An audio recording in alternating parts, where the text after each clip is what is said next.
ভাই একটা মাছ আছে 2.5 কেজি দাম করতে আছে 2,15,000 টাকা মন উঠছে আবার 2,15,000 উঠছে 2,16,000 এই লাইভ চলতে 2.5 কেজি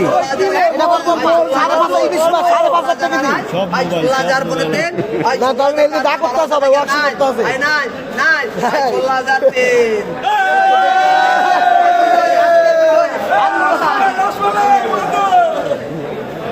2.5 কেজি একটা মাছ 2,16,000 টাকা বাজার দর বিক্রি করে, তার মানে 6,000 6,500 টাকা কেজি পড়ে গেছে। এবার বুঝেন মাছের দাম কি রকম যাচ্ছে।